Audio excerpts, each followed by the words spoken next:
Sneaker world. What is up, man? You are back in the place to be. You back in the Sneaker Guy podcast. I'm your host, JT the Cool Soul. And today, man, I got a very dope episode, man. We gonna do a time travel, man. We gonna go back in time to 1993. Now, we all know it was a lot of dope sneakers in 93. Now, think about it. We got the Air Jordan 8s, which we know is a bona fide classic. We watched Jordan get his third championship in the 8s. It's just solidified as one of them ones. We got the Converse Aero Jams, which we know put Converse back on the map where it needed to be at the time frame. Like Larry Johnson took this shoe, and to me, he revolutionized what Converse was to become. But the shoe that I think made some heavy noise in 1993 did it with a Nike shoe. And I know what you're saying. Nike was killing everything in the 90s. This we know. But 93 brought a shoe out to me that solidified it on the baseball end and solidified it on the football end. And I think y'all know what shoe I'm about to bring up. But if you don't, we're going to talk about the Nike Diamond Turf ones. Now, this is the must be the money pair. Now, if you know what that means, you know Deion Sanders. Deion Sanders was a flashy dude. He always told you he was out for the money, but he made sure he bagged it up on the field.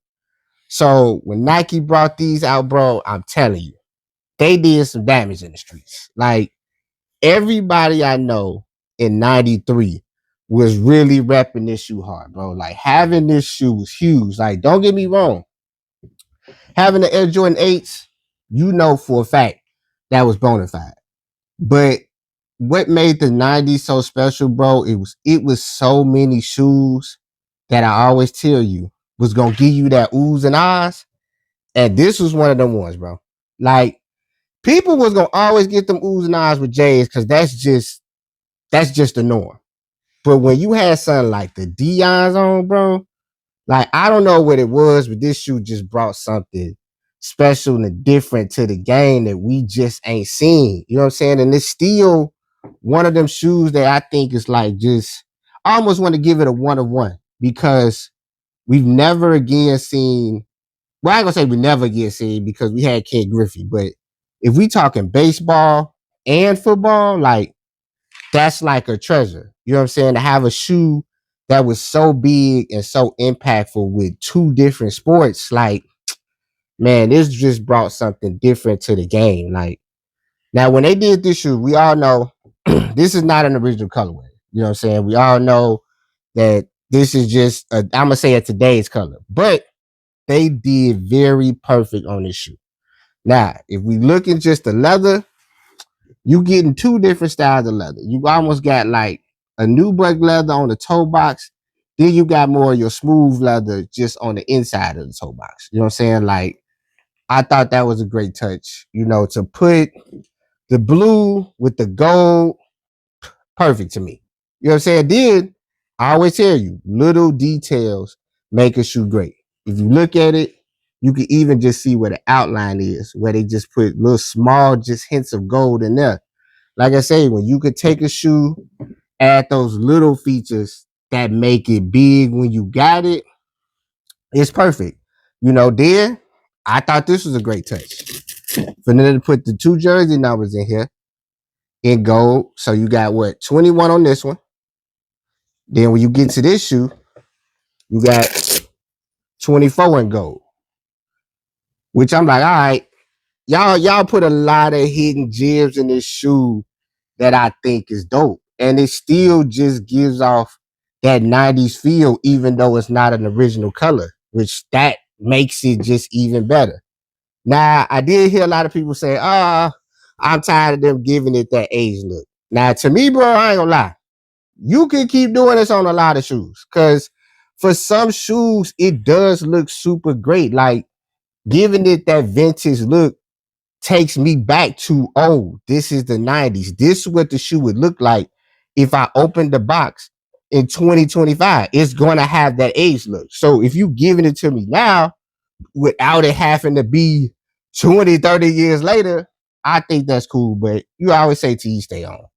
Like I say, this shoe was super solidified. Now, when I say I'm going to take you through a journey of 93, I'm going to take you through a whole journey. Now, if this is 1993, you not getting this shoe offline, you not bidding for it, on social media or however it goes. You have to go to a mall, go to a store, go somewhere to pick the shoe up. So it's 93. So we getting up, we getting ourselves together. We finna go to the mall. Now, in my mind, I'm like, well, what car you taking if this is 1993? Now, you got two choices. You could either take the Ford Explorer 93 or you could take the Caprice Classic 93. Now, I'm from the Midwest. We all know when it comes to Caprices, bro, that's our thing. So for me, bro, I'ma say, boom, we rolling in this bubble, bro.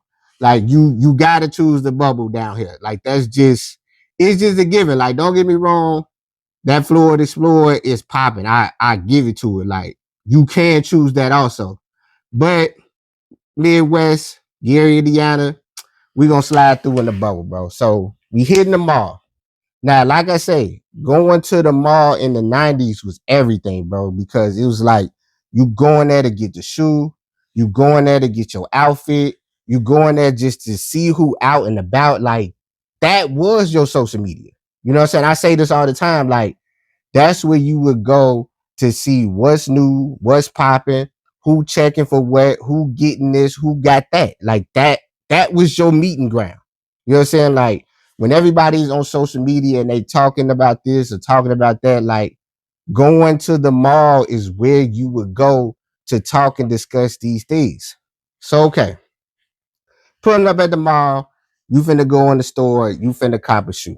Now, shout out to my boy Jonas Cozone, bro. If you don't know who he is, please go follow him on Instagram. When I say in this picture that I'm showing y'all right now, he's giving you an exact visual of what it was like in 1993 or just in the 90s period. Like in this picture, it shows you cats going to the mall, copping a shoe, and copping your outfit like all in one shot, bro. Like back in that time, it was easy for you to go in there, get a dope shoe like the Dion's, and it was gonna be easy for you to find what you wanted to match with it, bro. Because it's Friday night. You gonna want to hit the streets or go out to the movies, go bowling, go do something. So you want people to see the shoe and you want them to see the dope outfit you got because it was a package deal when it came back in the 90s, bro. Like your shoe had to be solidified, which we talking to Dion's. This 93. We already know this shoe is solidified. Now, getting your outfit is what was gonna make all of it come together. So from your pants to your shirt to your hat, like all of that was gonna play its part. So in this picture, it's showing you people buying the shoe, trying to get the right jacket, trying to match it up to find that right outfit. Like that meant everything in the 90s. Like 90s, aesthetic was just, man, it was just a different time, bro. I know a lot of us talk about the 90s so much, but if you was there and just felt how the electric was going through the world in the 90s, you'll understand why we saying, what it was like in the 90s. So let's say we need an outfit for this shoe. Now, I love the clothing company Staples. So I got this Staples shirt right here. It's a button-up shirt. And I just think it matched and goes so perfectly with the blue, the brown, and the lighter tone of blue. Like, that's going to set the shoe off because you got all of those different colors within the shoe. You know what I'm saying? Then you grab you a pair, light blue jeans. Seen these at Fashion Nova. So you grab you the jeans. Boom. You got to have a fitted hat. You could never not have a dope fitted hat. So I seen this match fitted hat on Cranium Fitters, bro. And when I say it is dope, it's just flat out dope. And I think the dark blue in the hat just sets off the tone and the hat that apple shape. going in the middle of the hat, like that just solidified and just made it even more better. Like that puts this in the 90s, category. Cause we talking nice, clean button up shirt. You more so going for the preppy look. You know what I'm saying? Like, cause the shoe to me gonna do all of the talking. You know what I'm saying? Like, people gonna look down, see them Dion's on your feet, and it's gonna be like, oh yeah, he came with it. You know what I'm saying? Then the have it with that button up shirt, then the jeans and a hat, like you can't go wrong, man. Like, that's why I say I love the 90s and the early 2000s so much because I feel like clothing companies, shoe companies, fitted hats, they was always trying to just put their best into everything they did. Like when Nike decided to design this shoe, in my mind, I want to say I don't think they know the gem they was making, but they might have did. You know what I'm saying? Like this is just one of them shoes that I'm like, but it's gonna be around forever. You know what I'm saying? Like it may not resonate with the young kids, today, and it may do. You know what I'm saying? It just depends on how you look at sneakers. You know what I'm saying? But what this shoe did in the 90s, bro, it was unmatched. You know what I'm saying? And that's what I loved about the 90s because like I say, you didn't just only have to have Jordans. You really didn't even just have to only have Nikes. Like I say, for Converse to do what they was doing, Adidas to do what they was doing, and Reebok in the 90s was just, man, it was like second to none at that time. Like it was so many dope shoes at the time frame, bro. Like oohs and ahs wasn't only with Jordans. Yes, Jordan was your bigger picture, but stuff like this was like right there. Like some of these actually hold more, real estate in people's heart than some Jordans. And I think that's cool. You know what I'm saying? It's gonna depend on you. Now, you got your fit, you know how you trying to come with it for tonight. Nah, you gotta pick up a cold shorty, bro. Because you want her to see you in this outfit. Like that's really the real reason you got the outfit and you decked these shoes up the way you did. Like, don't get me wrong, you wanted the shoe anyway. You was definitely gonna get the shoe, but you want the girl to see you and be like, "Oh, you got the new Dion's." Like you want that little recognition. You know what I'm saying? So, like I said, you sliding to pick up shorty. Now y'all definitely going to the movies tonight. Like I say, it's Friday night. It's 1993. It's so many dope movies that came out in 93. Now, granted, you definitely want to go see Menace to Society. You know what I'm saying? Like you want to see that.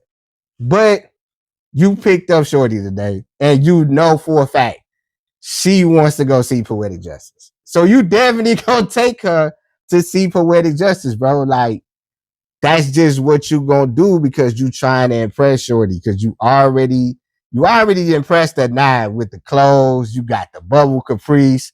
Like I say, you got some man. You definitely got some Onyx playing at this time. This is 93. You definitely playing that album back the fuck up. You know what I'm saying? Or you either playing that 8 Ball and MJG. Whichever one you choose, you know what I'm saying? It's definitely gonna be a bang because like I say, it's 93. These are the things that was happening in the 90s, bro. Like the music you was choosing, the car that you was driving, the mall you was at, all of that played a big, huge part. And like I say, when you go back and you just think about that time frame, if you was there, that was an epic time to be alive, bro, because you was getting to see things live and direct at that time frame. Like the visuals that, like I say, Jonas Kozon was giving it almost was like poetry in motion. You know what I'm saying? Because you had to be there to see the shoe live. You had to be there to see the outfit live. Like everything was live and direct and almost like I say in your face at that time frame. Like you couldn't just sit online and just be like, boom, I'm gonna order this. I'm gonna have it come to the house. Boom, I'm gonna order this. I'm gonna get it off, line in 2 weeks. Like you had to go there. You know what I'm saying? Whether you was going to 3, 4 different malls. If that's what you had to do, that's just what you had to do because you wanted that standout outfit. You definitely wanted the shoe and you definitely wanted to be seen in it. You know what I'm saying? Like that's what the 90s was giving you. You had to be out there. You had to be in it to see it. You know what I'm saying? Like, only way you was gonna know if it was a dope outfit out there, you had to go out there and buy it. And like I say, this shoe to me changed the game in the 90s, bro. Like, we talking a baseball shoe and a football shoe, and people was wearing this shoe like it was just something, to have at the time frame, bro. And for them to bring this back out in this new colorway for the whole must be the money, like, I think it was perfect, bro. Like I say, the leather, great look. That gold gate, you can't beat that. Like, you cannot beat this if you wanted to. Like I say, seeing classic shoes from the 90s come back from when I was a kid. Now, I'm giving you this run through as if I'm an adult in the 90s. Now, mind you, I'm a kid when all of this happening. When this shoe dropped, I was a kid. When Onyx dropped that, Bag the Fuck Up album and that slam was popping, I was a kid. You know what I'm saying? Like, all of this, I was a kid. So I was just so amused to see these things. Because I always say, I give props to my older cousins. I was watching them go to the mall, cop these type of shoes, knew when they was going to the movies that night. You know what I'm saying? Being in the car, and they, like I say, they playing 8Ball and MJG, or they playing Onyx, or they playing Tupac. Like, I vividly remember all of this. So seeing it and being a part of it, and getting to see this shoe, I feel like it's taking me through a time travel that's like unmatched, bro. Like, if you get a chance, bro, you need to go cop these. You know what I'm saying? Like, they everywhere. And they wasn't hard to get. You know what I'm saying? They not selling out like that, because I get it. Like, this is more for the older school cats. That, like, we're gonna be the ones that's gonna be diehards to this. I don't think the younger cats are like fully on this shoe like that. And that's cool. I always say, I'm gonna go what's for me. You know what I'm saying? I'm gonna go for the shoe that I know gonna represent the time frame and the year that I was like heavenly in love with this as a kid. Like, but y'all tell me, bro, is this one of the ones? What was it like for you in the 90s when this shoe dropped? You know what I'm saying? Like, how old was you? Now this is 93. So I'm like 9 at this point. You know what I'm saying? Like, so this shoe was big time to me. Then it's Deion Sanders. Like, he was like a walking show, bro. Like, I always tell people, if Instagram was popping in the 90s, he would have been, to me, one of the biggest things in the world, because he was a showman, bro, from on the field to off the field. Like, he was live TV. So trust me, if Instagram was like really the deal, this shoe would have just went crazy, crazy. Like, it went crazy in the 90s.